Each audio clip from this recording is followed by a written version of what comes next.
Hey everyone, welcome to CPM 3. This is lesson 4. This is going to be one of those lessons that we split into two different lectures. This first part is really just, do you know how to use the calculator? And so it's not going to feel like it should take a whole rotation, but it will, because I'll have to walk around, make sure everybody's good on how to use the calculator. Because this first part of this lesson is kind of calculator work, all I'm going to be able to do is show you how to put things into the calculator, but I can't really show you that on this video. So if you weren't in lecture or you still need help on how to put this into the calculator, you need to come and see me individually, because all I'm going to be able to do is tell you how to do it, not actually show you. So the first objective is to find square roots. It says right here, given the radical expression the nth root of n is the index,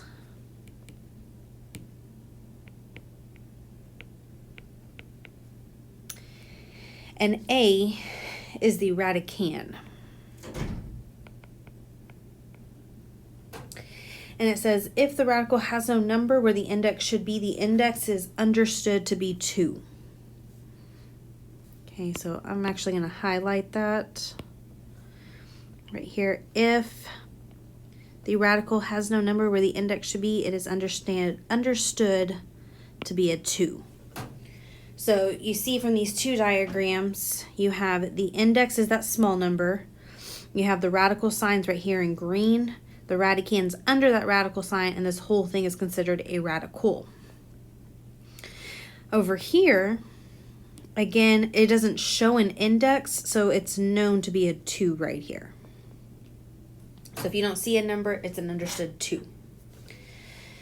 So, super important.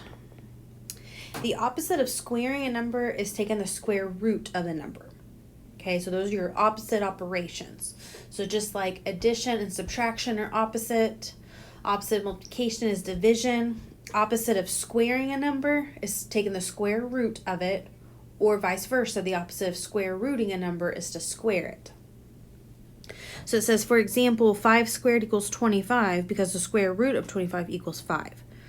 Notice when we square 5, we get to 25. When I take the opposite, when I do the square root of 25, we end back up at 5. So they're opposite of each other. You have some helpful hints over here. The square root of 0 is 0. Big one though is this one right here. Don't forget that the square root of a negative number is not a real number. So if you have a negative under your radical, it's not a real number. Okay, so example 1, we're simplifying. So again, this is just, do you know how to put this in your calculator? So to put this in your calculator, you are first going to hit on your calculator the second button, okay, which is in the top left-hand corner. Then you are going to hit your x squared button, okay, and then you should see your radical, and then you're going to hit whatever number it is. So like for example, in this one, you'll hit second x squared and then put in 36. And so what you should get when you do that is 6. Okay, and really with these, all I can do is just tell you the answer. You need to make sure you can put these in your calculator. Now my math lab is going to ask you why the square root of 36 is 6.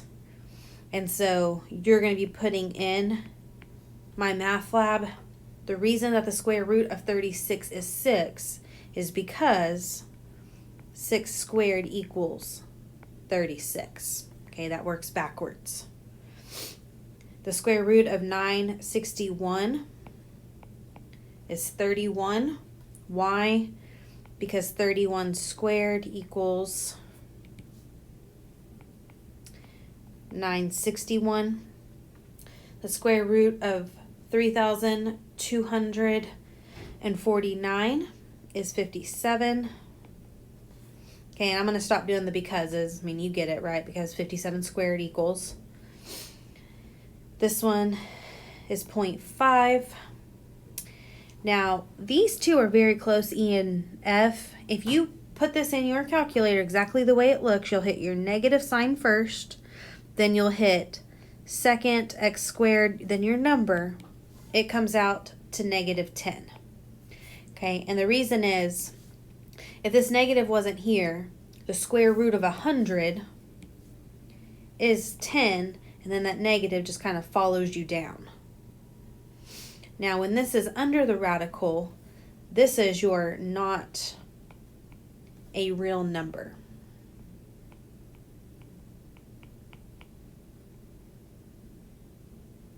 Okay, and the reason for this is, if you do 10 squared, that means 10 times 10, you get positive 100. If you do negative 10 squared, that means you're doing negative 10 times negative 10, and you still get a positive 100. You can't multiply the same number against itself to get a negative 100. Okay, and that's the whole point, is we're doing the same number. So 10 times negative 10, those are two different numbers. So that's not what we're doing here when I'm squaring a number. Okay, so not a real number there. Okay, we have something called perfect squares. I think it is best to kind of get familiar with the first 12. So we'll go through these. 1 squared is 1. 2 squared is 4. 3 squared is 9. 4 squared is 16. 5 squared is 25. 6 squared is 36. 7 squared is 49. 8 squared 64, 9 squared 81, 10 squared 100, 11 squared 121, and then 12 squared is 144. Okay, and so these are the ones I think you should be pretty familiar with, and as you keep going through these square roots, you will start getting familiar with them.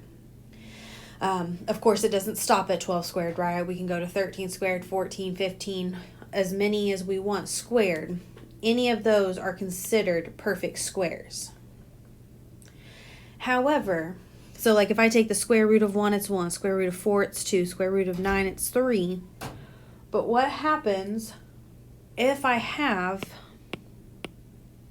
a number that's right here in between this 4 and this 9? Okay, anything other than these numbers, anything between these numbers, does not come out to an even pretty number. Okay, and that's what this right here is telling us. If you take the square root of any other number, you will have to use your calculator to find the decimal approximation of it.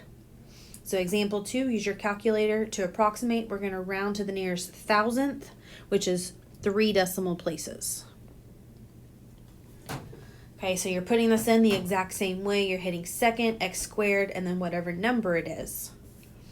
And so when you put in the square root of 7, you're going to get 2.6457. I went ahead and wrote 4 decimals.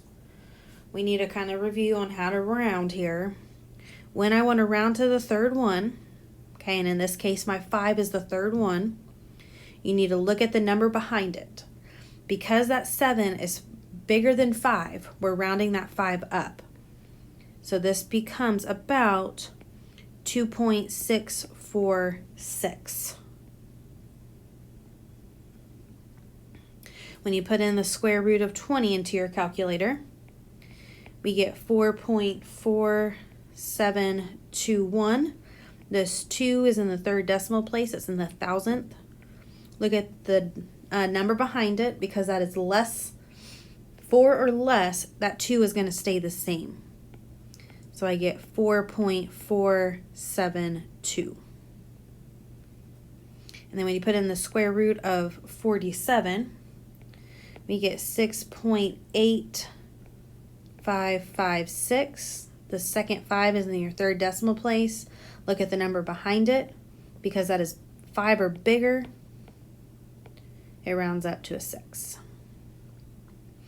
Okay, and I'm doing those little squiggly lines because we're cutting off, like, right, we're rounding, so it's not the exact number, it's about what it is.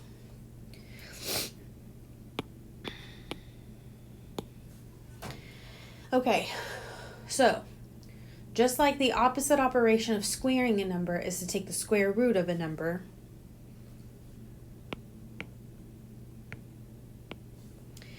the opposite of cubing a number is to take the cube root of it. And so that's what all of these right here mean. Because it now shows you an index of 3, that's called the cubic root. So you can see it works the same way, right? 2 cubed, that means 2 times 2 times 2 equals 8. So 2 cubed equals 8. And so then if you take the cubic root of 8, that equals 2. So it works backwards again. So to put, anytime you're using a square root, when you don't see a number here, when we know that that index is 2, you hit second x squared. For any other root, you have to use a different button. So in our case, you've got to tell your calculator what root you are using. Square root is always 2.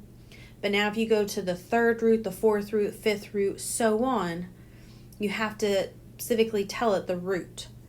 So in our cases, because our root here is always 3, we're going to type in a 3 first. Now, if it's the fourth root, you got to hit a 4 here.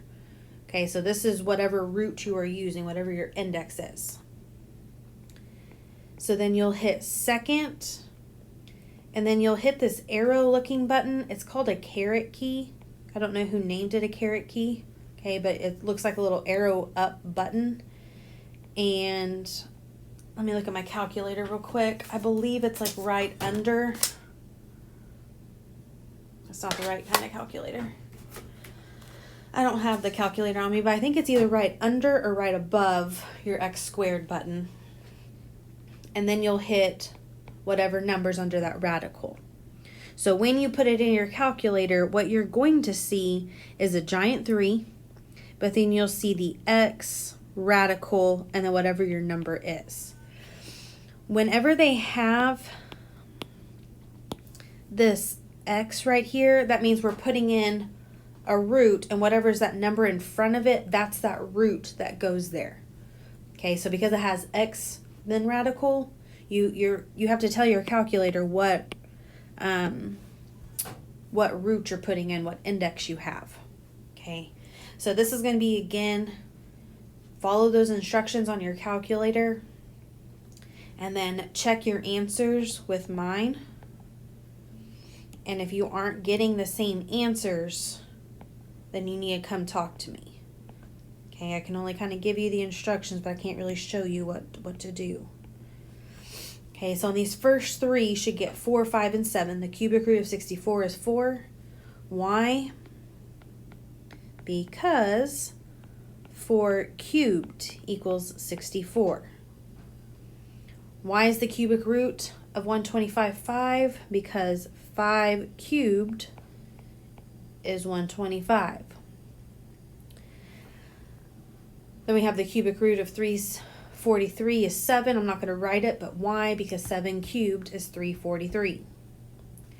Now here, when you put this in your calculator, you're going to hit negative, then 3 second caret 27. When you put that in your calculator, you should get negative 3. Okay, just kind of like before with the square root. If that negative wasn't on the outside, the cubic root of 27 is 3, then that negative kind of has to carry on down with you. Now, a lot of people in lecture, when I asked them to try and do this on their own, put not a real number on this one here. If you put that in your calculator, though, it will also give you negative 3. And the reason is, if you have negative 3 cubed, well, negative 3 cubed means we're doing negative 3 times negative 3 times negative 3. Negative 3 times negative 3 is a positive 7. No, it's not. Negative 3 times negative 3 is a positive 9. then when I bring down that third -3, 9 times -3 ends up giving me a -27. So this one works. So when it's a cube root, it doesn't matter if that negative is on the outside or inside, you end up getting the exact same answer.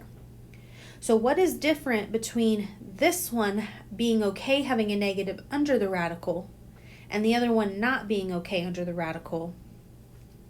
It's that index here. And so when you turn the page, it kind of goes over this with you. It says if your index is even. Okay, so you can see here there's not a number, so that's 2. So they give you an example of 2, 4, 6, even indexes. The radicand must be non-negative for the root to be a real number. So it's showing you here the square root, or the 4th root of 16 is 2, the 6th root of 64 is 2, but when they do -16 and -64, those are not real numbers. So when your index is even, you have to have a positive number under that radical. However, when your index is odd, such as the cubic root or 4th root, the radicand may be any real number, positive or negative. It does not matter. So, this one we're not solving right here, but we're just using this as a concept check. Which of these is not a real number? Okay, maybe pause the video and take a minute to answer. Is it A, B, C, or D? Which one of these is not a real number?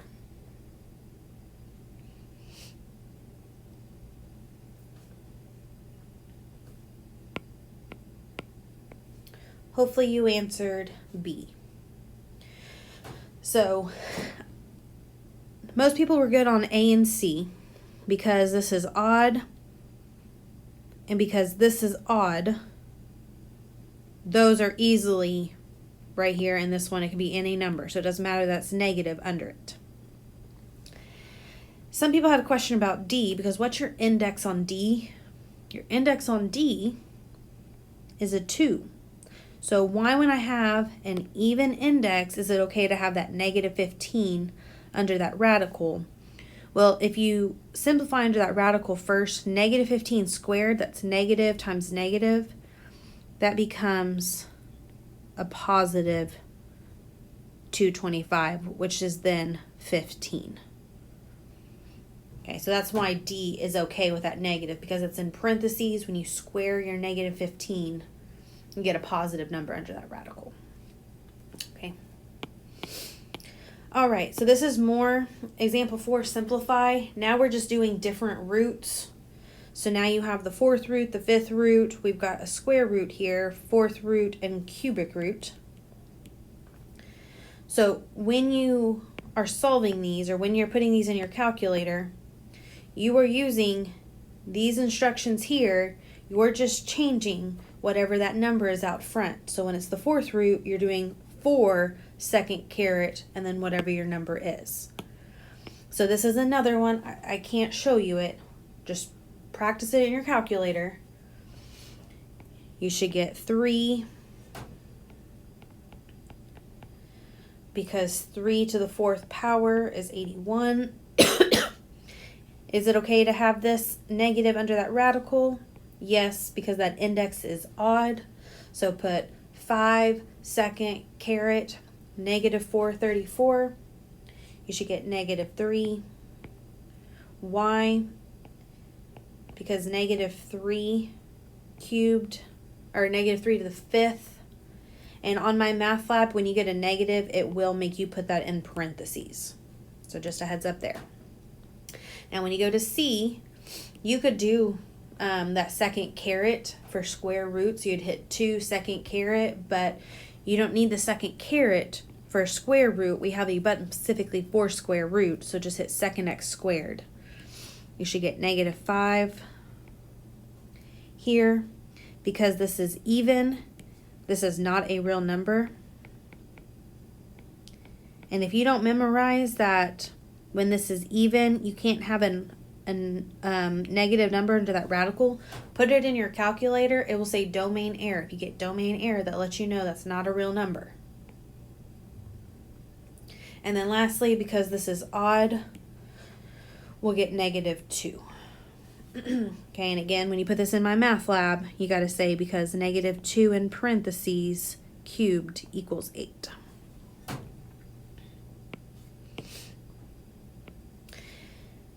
Okay, example 5. If f of x equals square root x minus 4 and g of x equals cubic root of x plus 2, find each function value.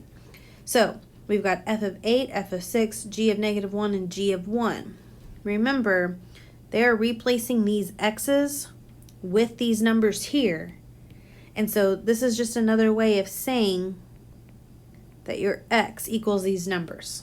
So just plug these in. Okay, so for A,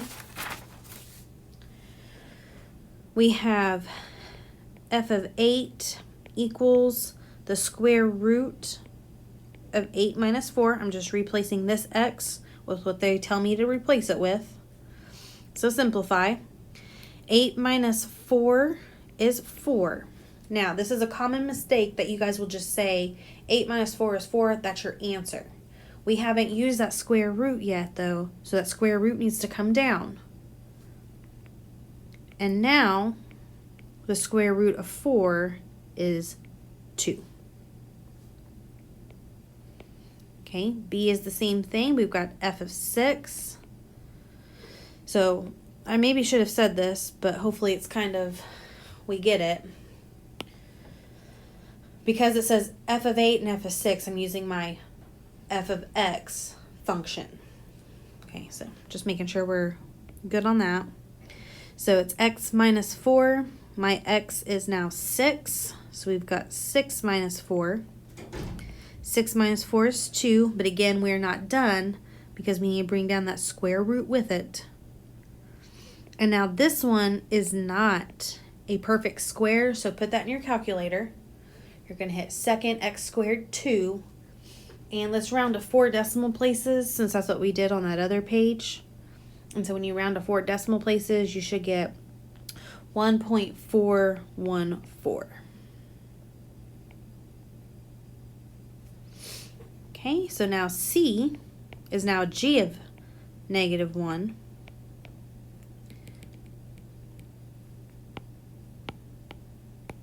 So now that we're in g of -1, now I'm going to use my g of x function. So we've got the cubic root of -1 plus 2. -1 plus 2 is 1, so notice that cubic root comes down. And so now g of -1, the cubic root of 1 is 1. And then our last one, g of 1 is the cubic root of 1 plus 2. So now we have the cubic root of 3. Just like you have perfect squares, you got perfect cubes. This is not a perfect cube. So when you put this in your calculator, we're going to get 1.442. Okay. So that's kind of the goal on where to get to the very first day. So classes are going to be a little bit different. In your class, we might have got a little bit further than this. We might have gotten not quite this far, but that was kind of the goal to get to right here. So hopefully this is where we are starting day 2. Okay, fingers crossed. But like I said, we could have went further or not as far. So in section 17.2, we want to understand the meaning of a to the 1/nth power. So we have something called, what is this called? I think it's I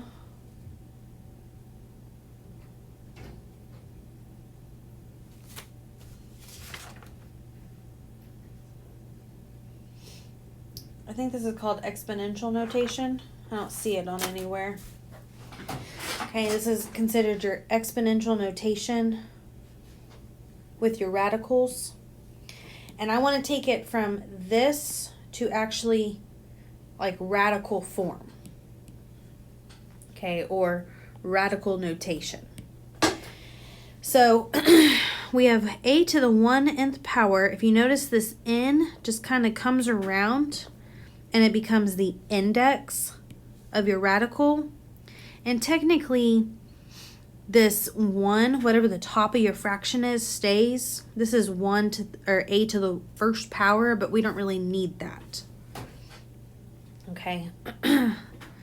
So it says here, notice that the denominator of the rational, right here, rational exponent corresponds to the index of the radical. So here, use radical notation to write the following, simplify if possible. Spoiler alert, these are all possible to simplify. So, 4 to the first power means those are going to stay together. This 2 is going to wrap around. So this becomes the square root of 4 to the first. Now, we can kind of clean this one up some, because do I need that 2 there? No. And do I need that 1 there? No. So this just becomes a square root of 4. Okay, if there's not anything for this index, it's known to be a 2. And if you don't have an exponent, it's known to be a 1. So now the square root of 4 is 2. 64 to the 1/3 power. That 64 and 1 is going to stay together. This 3 is going to wrap around. So now I've got the cubic root of 64 to the first power. Do I need that 1? No, I do not, so I'm going to take it away. So now just put in your calculator, what's the cubic root of 64? So you're doing 3 second caret 64. And we get 4. Now, C is a tricky one. A lot of times, we will take this and we will say, we'll keep this together, make that 2 wrap around, and we'll say the square root of -9 and say not a real number. But that is not true. With this one, if you remember correctly, that exponent is only going to that 9. For it to go to that -9, it would have to be -9 in parentheses to the 1/2 to include this negative with it. Because you don't have parentheses, that exponent is only going to what's directly in front of it, which is that 9. So that negative is going to stay outside here. That 2 is still going to wrap around. So I have the negative square root of 9 to the first. So this one is a real number. And I'm going to clean this up some. I don't need this 2 here. So I'm going to have negative square root, and I don't need that 1. So I got the negative square root of 9. If you put that in your calculator, you'll get -3. Okay, or just the square root of 9 is 3. That negative has to keep, carrying down with it. D, those are going to stay together. And that 4 is going to wrap around. So we're going to have the 4th root of 1 to the first, but I don't need that 1 there. So the 4th root of 1 is simply 1. Okay, and E is the same way as C.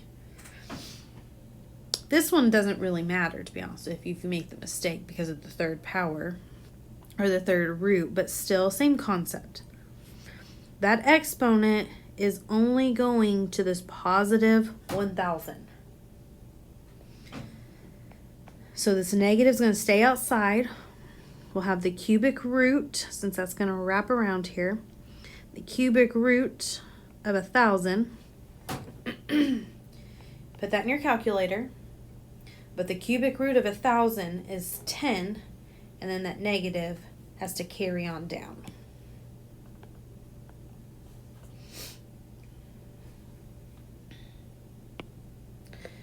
Now this page is the exact same concept, except now I'm not going to have 1 over a number. Okay, so here we have a to the m over nth power.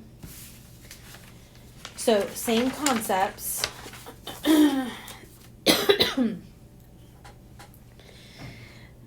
You'll keep that top number of that fraction with your base, and this n will carry around and be your index. Now there are 2 different ways to write this, and for these first 2 here, we're going to go over these together. Okay, so if I do this first one first, the difference is the m under the radical or is it outside of that radical? Okay, so if I do the first one first, you have 4 to the 3 over 2. That top of, it says right here, sorry, I'm like stumbling on my words. It says right here, notice that the denominator of the rational exponent corresponds to the index of the radical, just like before, and that the numerator of the rational exponent indicates the base is raised to the m power. So whatever's on the top of your fraction stays with the base. Whatever on the bottom, your denominator is going to be your index. So this becomes the square root of 4 cubed. So with this one, with that power underneath, you have to use that exponent first. So you've got 4 times 4 times 4, that's 4 to the third. 4 times 4 times 4 means I'm going to have the square root of 64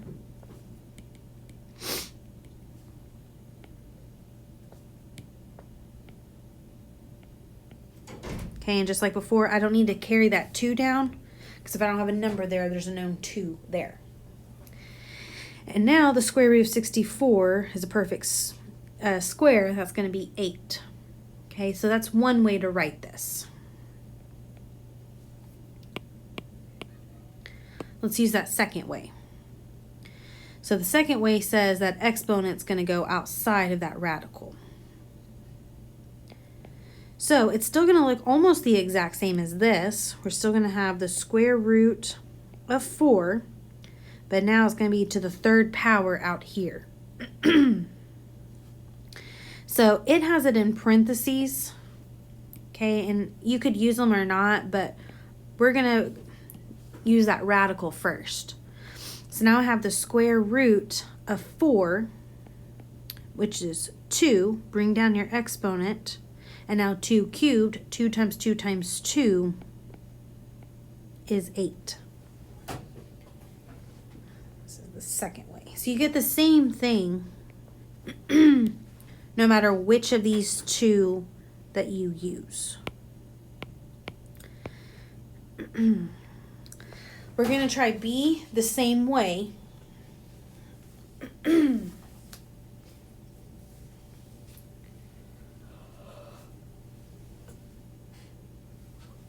Using the 2 different methods, and then we're going to pick which method we like more, and we'll use that for the other 3.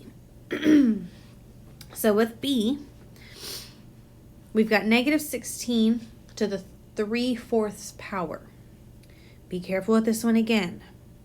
The only thing that is to that exponent is that positive 16, because it's not in parentheses. To include that negative, it would have to be negative 16 in parentheses to the 3/4. So this means that negative is staying outside. My index is 4, so we have the 4th root of 16 cubed.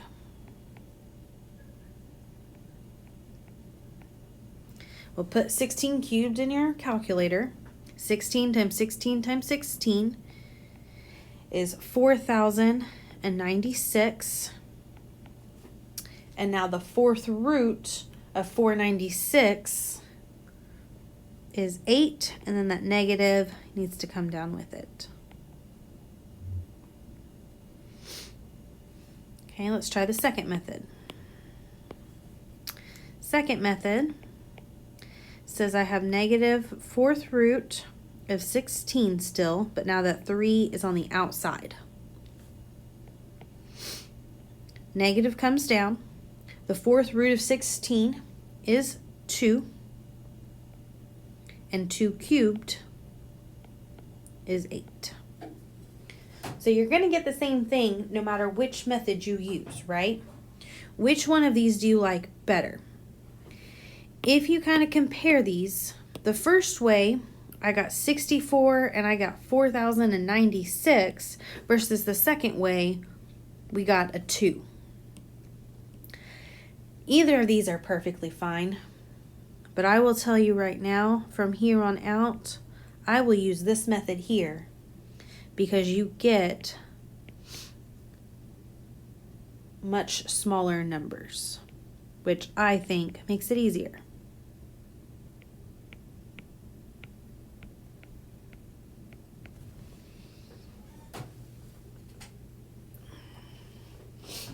Okay, so let's try doing this by using only the second method. We're not going to solve the rest of these two different ways. So in C, this time we have negative 27 in parentheses to 2/3 power. So now that negative is included. So this 2 will stay as an exponent. This 3 will come around to our index. So we've got the cubic root of negative 27. And then we'll square all of that.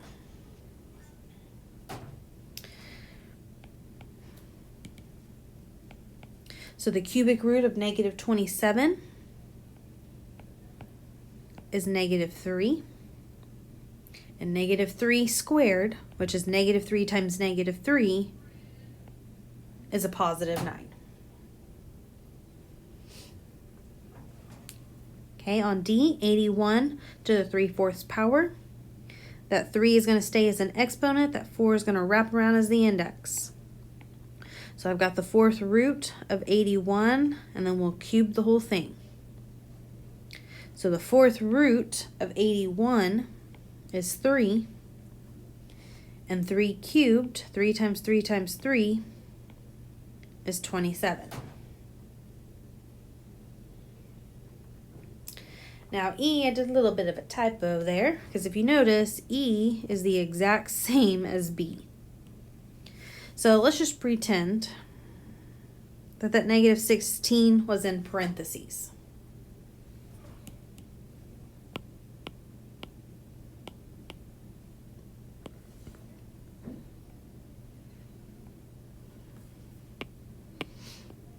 So now that negative 16 is in parentheses,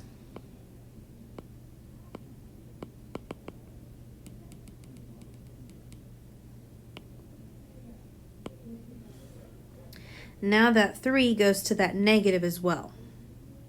And then that 4 will wrap around as the index. So we have the fourth root. Fourth root of negative 16, all to the 3rd power. Well, this one we can stop right here, because if you put that in your calculator, or you just know your rules that if you have an even index, you can't have a negative under that radical. This one is not a real number.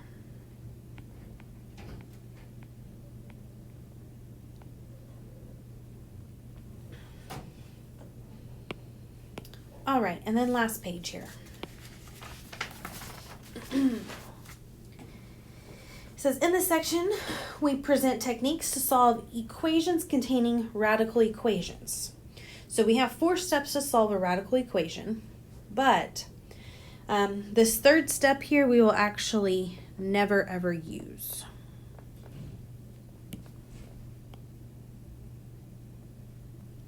Okay, so we really only have 3. Okay, 3 rules. So your first rule is to isolate one radical on one side of the equation. So what we mean by that is, notice this radical is isolated. You got just that radical on that one side. What is something that's not isolated is something like this, where you've got your radical and then minus 2. Okay, that's not isolated. So you want that radical all by itself. Second step is to raise each side of the equation to the power equal to the index of the radical and simplify. So if I have a square root, I'm going to square both sides. If I have a cube root, I'm going to cube both sides. If I was to have a fourth root, we would take each side to the fourth power. Okay, so the opposite of square root squared, opposite of cubic root is cube.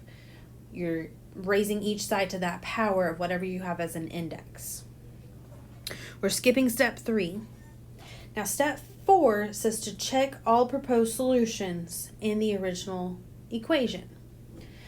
Now up until this point, I've kind of told you this is optional, right? You don't ever have to check. Now if you check, you're going to know whether you got it right or wrong, but it's not really necessary in the solving process. This time, this is a must. Okay, when you are dealing with radicals. And the reason this is a must is because you have to check for something called extraneous solutions.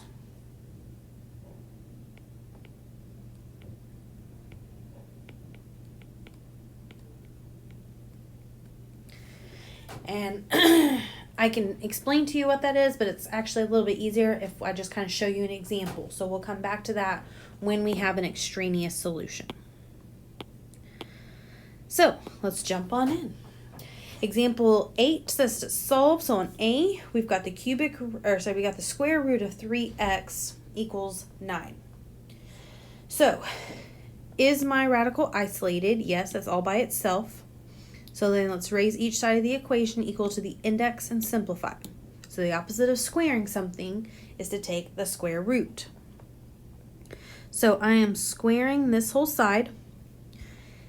My square root and square cancel each other out.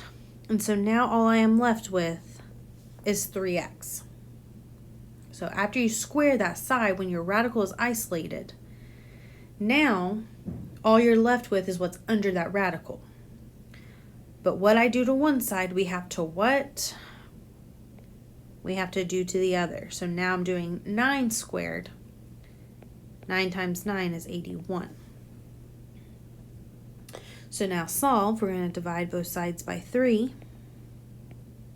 And I get x to be 27. Now before I can circle that or box it, you have to plug it in to the original equation. So we've got the square root of 3x, so 3 times 27. And I've got to figure out, does that equal 9? Well, 3 times 27 is 81. And the square root of 81 is 9. So that one checks out. So now I can go ahead and box it. It's tedious, but you have to do that every single time. Now, if you want to stop it at the square root of 81 equals 9, and you know that that is 9, then that's fine too. But you do have to plug it in. And this is part of the process. So on your test, if you do not plug it in and check it, you will not get it right. Same thing here on B. Is the radical isolated? Yes, it is. So now, square both sides. When I square this side, my square root and square cancel, and I'm left with 3x. Now, when you square this other side, you have to put that in parentheses. So now negative 9 times negative 9 is a positive 81. Divide both sides by 3 again. I'm going to get x to be 27 again. So then plug it in and check it. So we have the square root of 3 times x. My x is 27. And I've got to figure out Does this equal negative 9? 3 times 27 is 81.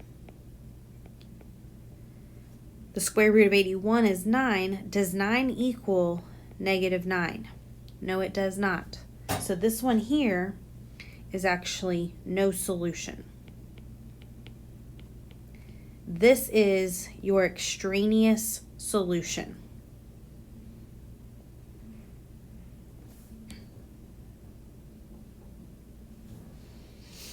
Okay, so what that extraneous solution is right here when we were solving, we solved this correctly. We used the rules that we needed mathematically to solve this. But when I go to plug this in, it doesn't work because there is actually no solution. And so what do you kind of notice between A and B? What's the difference between these two? The difference between these is a negative number versus a positive number. So when you have square roots, you can never take the square root of a number and get a negative 9. It's always going to come out positive. So you can't have negative numbers there. Okay, so let's just keep going through these. Same process. On C, is the radical isolated? Yes, it is. So take the square root of both, or take the square of both sides. So when I square this side, my square root and square cancel. I'm left with what's under the radical, which is x plus 5. And I've got to square this side as well. 8 squared is 64. Subtract your 5. And we're going to get x to equal 59. So you got to plug this back in. So we got the square root of x plus 5, which means we got 59 plus 5. And we need to know, does this equal 8? Well, 59 plus 5 is 64. And yes, the square root of 64 does equal 8.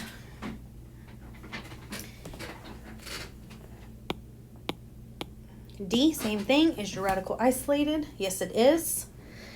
The opposite of square root is square. Your square root, square cancel. We're left with 2x minus 3. What I do to one side, we're doing to the other. So 9 squared is 81. So now I have a two-step equation. We're going to add our 3 over. So I've got 2x equals 78. Divide by 2.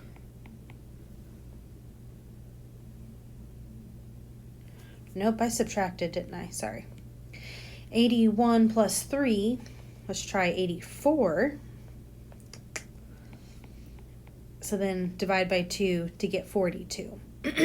So before you can box it or square it, plug it on in. So we got the square root of 2x minus 3. So 2 times 42 minus 3, all under that radical. And we got to figure out, does this equal 9? So 2 times 42 is 84. 84 minus 3 is 81, and I know the square root of 81 is 9. So that is my solution. And I should have boxed this one after we did that.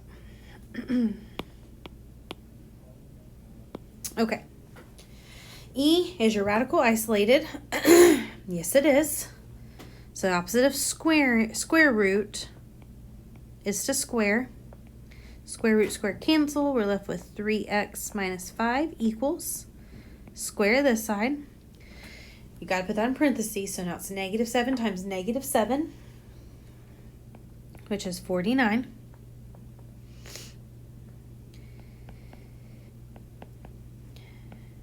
Add your 5 over. We're going to get 3x equals 54. Divide by 3. Is that 14? Nope, 18. Okay. So before I can circle or box that 18, we've got to check it. So I've got the square root of 3x minus 5. So 3 times 18 minus 5. And I'm trying to determine, does that equal -7? So 3 times 18 is 54.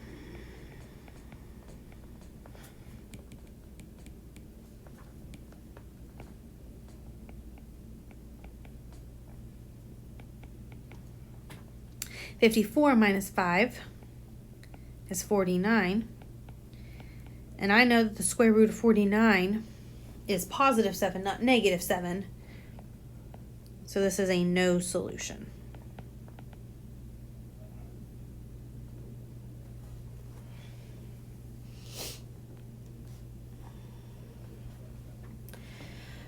This is the first one where we actually need to do something about step 1.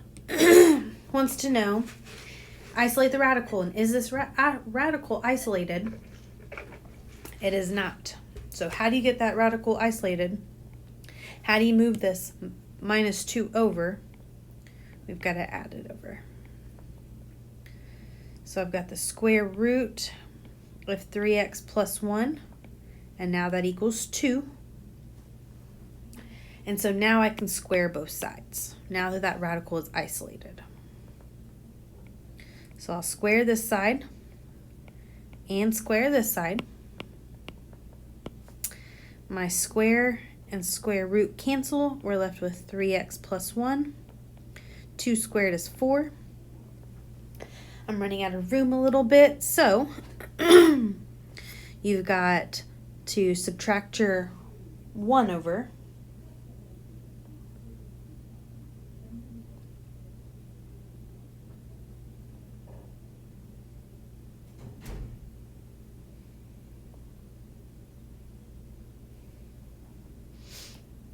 So you'll get 3x equals -3.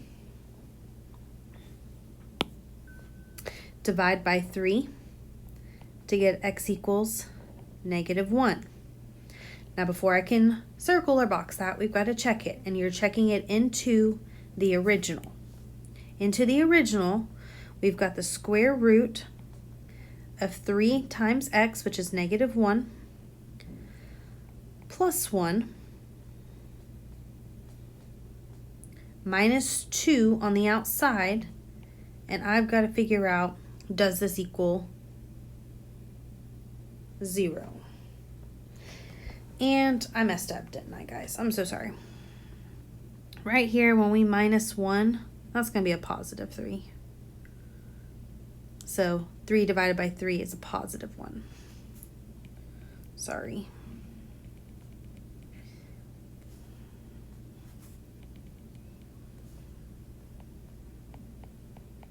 Okay, I'm so sorry. So we've got 3 times 1 plus 1.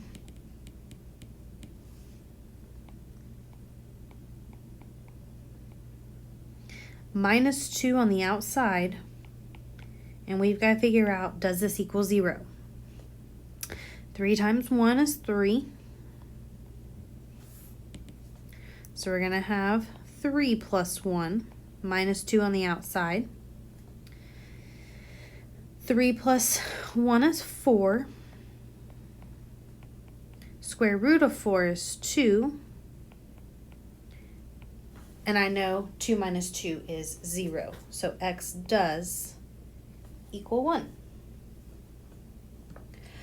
G and H are the only ones that we have cubic roots on. So now go through the same steps, but instead of squaring, we got a cube. So step 1, isolate the radical. Is your radical isolated? Yes, it is. So now we're going to cube both sides. My cubic root and cube cancel, and we're left with 4x. And -2 cubed is -8. Divide both sides by 4, and we're going to get x to equal -2. So plug this in and check. So we've got the cubic root of 4 times -2. And we've got to figure out, does that equal -2? 4 times -2 makes us the cubic root of -8. the cubic root of negative 8 is negative 2. So this is my answer. So before, when this equaled a negative number, that's what became my no solution. Same thing here, if you noticed, equaled a negative number, we got no solution. Here, when this equals a negative number, this one's okay because of that cubic root, because we can take the cubic root, and when you take the cubic root of a number, you can still get a negative number. And then our last one, step 1, isolate the radical. So that means we need to move this 3 over. So I've got the cubic root of x minus 2 equals 3. So now we will take the cube of both sides. Opposite of cubic root is cube. So my cubic root and cube cancel, and I'm left with an x minus 2 equals 3 times 3 times 3 is 27. Add your 2 over,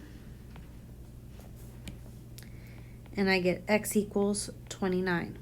So before we can square or box it or circle it, plug it in to the original. So we've got the cubic root of x minus 2, my x is 29, minus 3 on the outside, and we've got to figure out, does that equal 0? 29 minus 2 is 27, minus 3 on the outside. The cubic root of 27 is 3, and 3 minus 3 is 0. So that is all we have for this lesson. This is a 2-day lesson. So it will be split up at some point. I'm just not quite sure where, depending on what your class is. As always, pause this video, rewind it, let me know if you guys have any questions.